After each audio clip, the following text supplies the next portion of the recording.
Akiaria arĩ bengi-inĩ nene ya bũrũri mũciĩ-inĩ wa Nairobi, President William Ruto nĩanĩrĩire kũrekerwo kwa mathiirĩ ma baĩni ya magooti kũrĩ arĩa matuĩrĩirwo mbere ya mwambĩrĩrio wa mwaka ũyũ makorwo marĩkĩtie kũrĩha magooti mao. The Finance Act 2023 introduces a taxpayer amnesty program for penalties and interests accrued as of December 31st, 2022.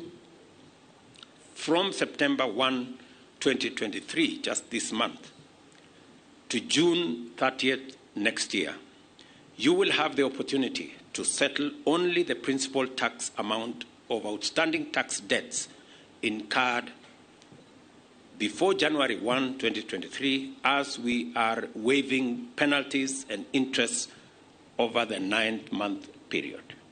President augĩte thirikari nĩ ĩhotorete kũrehe ũiganania na gũthengia njĩra o ciothe iria ingĩtũma andũ amwe mahinyĩrĩrĩke kana mahoceke nĩ magoti.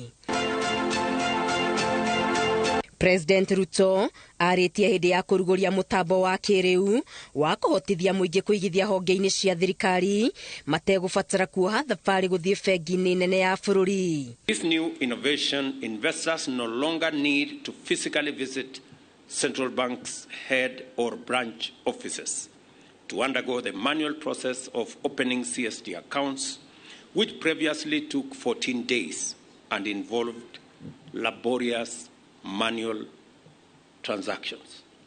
Ongereire atĩ mũtambo ũyũ nĩ ũkũrehe ũtheri na oho kweheria mĩhĩnga ĩrĩa ĩkoretwo ĩkĩremithia Akenya aingĩ na makĩria a ikĩro cia thĩ kũigithia na ũhũthũ. Ngĩribotera Inooro TV, Getu Wangari Maria wa Mũigana. Wonderful.